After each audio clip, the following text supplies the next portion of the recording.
Picture this.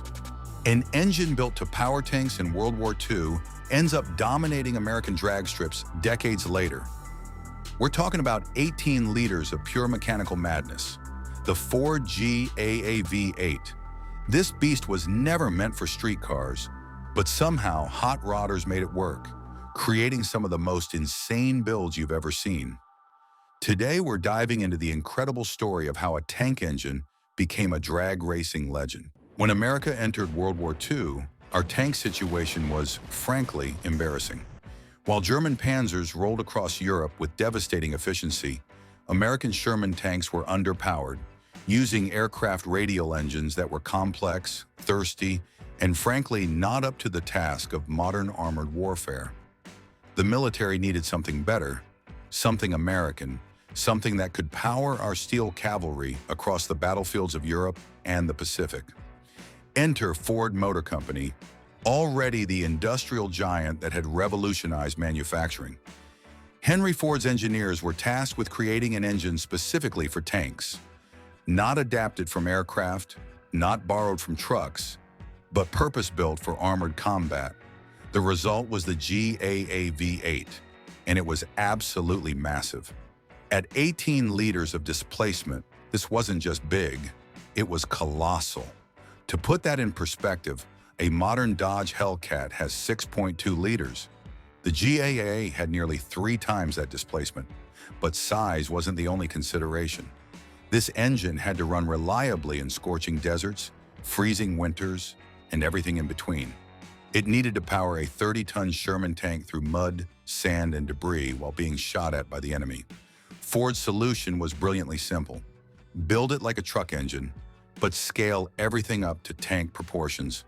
The result was an engine that produced around 500 horsepower, massive for the 1940s, with enough torque to move mountains, or at least the metal mountains we called tanks. Segment 2, Specs, Layout, and Innovations. Let's talk numbers because the GAA's specifications read like something from a fever dream. We're looking at 1,100 cubic inches of displacement spread across 8 cylinders in a 60-degree V configuration. The bore measured 5.4 inches, the stroke stretched to 6 inches, and the entire assembly weighed over 1,400 pounds. That's heavier than some entire modern cars, and this was just the engine block. Ford didn't just make it big, they made it smart. The GAA featured aluminum cylinder heads at a time when most engines were still running cast iron, everything. This wasn't just about weight savings. Aluminum conducted heat better, crucial when your engine bay was essentially a metal box surrounded by armor plating. The cooling system was equally impressive, with a massive radiator setup and cooling fans that could move air like small hurricanes. The fuel system was equally robust, designed to run on whatever gasoline the military could supply, regardless of octane rating or quality. Remember, this engine had to perform whether it was drinking high-grade aviation fuel or questionable gasoline sourced from captured enemy supplies. The carburation system was simple but effective. 4 two-barrel carburetors feeding this mechanical monster, providing the massive amounts of fuel and air needed to keep 18 liters happy. Perhaps most impressively, despite its massive size and power output, the GAA was remarkably reliable. Ford's manufacturing expertise meant tight tolerances, quality materials, and construction techniques that would keep these engines running for decades, something that would prove crucial when hot rodders discovered them years later. Segment 3, What it was like on the battlefield. To understand the GAA's later drag strip dominance, we need to appreciate what it went through in its original environment. Inside a Sherman tank, the GAA wasn't just an engine. It was the heartbeat of a 30-ton war machine rolling across some of the most hostile terrain on Earth. Tank crews nicknamed their Shermans Ronsons because they lit up so easily when hit. But the GAA itself earned respect from the men who depended on it. Unlike the temperamental radial engines in earlier tanks, the GAA started reliably, ran smoothly, and kept running even when everything around it was falling apart. Veterans reported that even with damaged cooling systems, punctured fuel lines, or battle damage that would kill lesser engines, the GAA kept pushing their tanks forward. The engine's torqued characteristics were perfect for tank warfare. Unlike high-revving aircraft engines, the GAA produced massive low-end torque, exactly what you needed to push through mud, climb over obstacles, or break through barriers. Tank drivers could lug the engine down to incredibly low RPMs and still have enough power to keep moving. Essential when precision throttle control meant the difference between life and death. In the Pacific Theater, GAA-powered Shermans proved their worth in jungle warfare, where the engine's robust cooling system handled humidity and heat that killed other power plants. In Europe, they powered through the mud of Normandy and the winter cold of the Battle of the Bulge. By war's end, the GAA had proven itself as one of the most reliable, powerful, and versatile engines ever built for military use. Segment 4. How it entered hot rodding. After the war ended, thousands of GAA engines sat in military surplus yards, massive paperweights waiting for someone crazy enough to see their potential. Most people looked at these 1,400-pound monsters and saw scrap metal. But as the horsepower wars escalated and drag racers pushed for bigger, more powerful engines, some intrepid builders started eyeing those surplus GAA engines with increasing interest. The first conversions were exercises in creative engineering. These engines were never designed to fit in cars, so everything had to be custom fabricated. Motor mounts, transmission adapters, cooling systems, exhaust manifolds. Nothing was bolt-on, everything was one-off. Early builders had to machine their own parts, fabricate their own components, and solve problems that no one had faced before. But the payoff was incredible. While other drag racers were extracting 400 or 500 horsepower from highly tuned automotive engines, GAA-powered cars were making similar power numbers in nearly stock configuration. And the potential for more power was obvious. 18 liters of displacement meant massive room for improvement with better carburation, ignition, and internal modifications.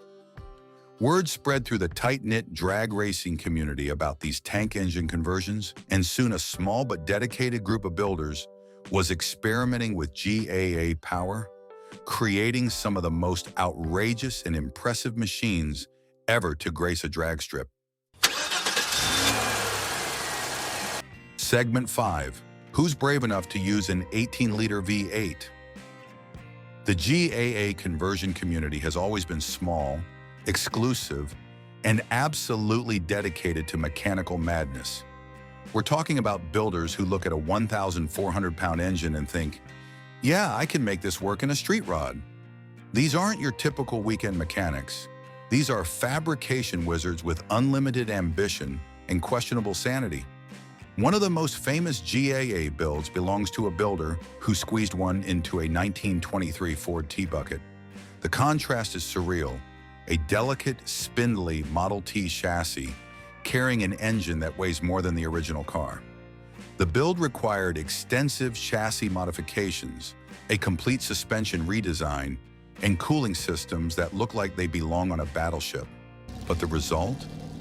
A hot rod that can literally shake the ground when it idles. Another legendary build features a GAA in a purpose-built drag car that looks more like a land speed record vehicle than a traditional dragster. The engine sits so far forward that the driver is practically sitting on top of the rear axle, and the massive hood scoop needed to clear the engine makes the car look like it's ready to take flight. This particular build has run quarter-mile times that would embarrass modern supercars, all while making a sound that can be heard from miles away. The challenges these builders face are enormous. Finding parts for a 1940s military engine means machining everything custom or scouring military surplus yards for decades-old components. Segment 6. Sound, Torque, and Total Madness. Describing the experience of a GAA-powered vehicle is like trying to explain the color blue to someone who's never seen. Words simply don't do justice to the sensory overload. The sound alone is otherworldly. This isn't the high-pitched scream of a small block Chevy or the lumpy rumble of a big block. The GAA produces a deep mechanical thunder that seems to come from the earth itself. At idle, the engine produces a rhythmic thumping that you feel in your chest cavity. Rev it up and the sound becomes apocalyptic. Imagine a freight train having an argument with a volcano and you're getting close. The exhaust note has harmonics and overtones that smaller engines simply can't produce, creating a sound that's instantly recognizable to anyone who's ever heard it. The torque delivery is equally spectacular and terrifying. With 18 liters of displacement, even a mildly tuned GAA produces torque numbers that would make a diesel locomotive jealous. The power doesn't hit you, it envelops you, surrounding you with a wall of acceleration that defies belief. There's no sudden surge like a turbo engine, no dramatic power band like a high-revving race motor. Instead, there's just relentless, inexorable power that builds and builds until you run out of road, courage, or both. Drivers describe the experience as surreal. The combination of massive torque, incredible sound, and the knowledge that you're driving an engine built for war creates an emotional cocktail that's part terror, part exhilaration, and completely addictive. One builder described it perfectly. It doesn't feel like driving a car, it feels like riding a controlled explosion. Segment 7, Cooling Weight and Practicality. Building a GAA-powered vehicle isn't just challenging, it's an exercise in problem solving that would make NASA engineers pause. Every system in a normal car has to be redesigned, rebuilt, and reimagined to handle the unique demands of an 18-liter tank engine. Cooling is the biggest challenge. The GAA was designed to operate in tanks with massive radiators, powerful fans, and unlimited airflow. Squeeze that same engine into a car body and you're asking for trouble. Builders have had to develop cooling systems that look like they belong on industrial equipment. Multiple radiators, electric fans that draw more power than some entire cars, and cooling circuits that circulate antifreeze like a small city's water system. Weight distribution is another nightmare. At 1,400 pounds, the GAA engine weighs more than the entire power plant of most modern cars. That weight has to go somewhere, and somewhere usually means completely redesigning the vehicle's suspension, steering, and chassis. Many builders end up with cars that are essentially purpose-built around the engine, rather than engines installed in existing cars. Then there's the practical stuff that normal hot rodders take for granted. Oil changes require industrial quantities of lubricant. Spark plugs number 8 instead of the usual 4 or 6, and they're scattered across an engine bay the size of a small room. Fuel consumption makes gas station stops a regular occurrence. These engines don't sip fuel, they drink it by the gallon. But perhaps the biggest challenge is simply finding space for everything. The GAA is physically enormous in every dimension, requiring hoods that look like aircraft carriers and engine bays that could double as walk-in closets. Segment 8. What the GAA teaches us about engine excess. The Ford GAA story represents something deeper than just automotive curiosity. It's a testament to human ingenuity, mechanical ambition, and our endless fascination with power and performance. These engines weren't built for glory or speed. They were built for survival, created during humanity's darkest hour to power machines designed for destruction. Yet somehow, decades later, they found new life, bringing joy and excitement to drag strips and car shows across the country. What makes the GAA special isn't just its size or power, it's what it represents. In an era of increasingly complex computer-controlled engines, the GAA is refreshingly analog. There are no turbochargers, no variable valve timing, no electronic fuel injection. Just 18 liters of displacement, simple carburation, and mechanical components you can understand, repair, and modify with basic tools and unlimited creativity. The GAA also represents the peak of a certain kind of American engineering philosophy. The idea that if some is good, more is better, and too much is just right.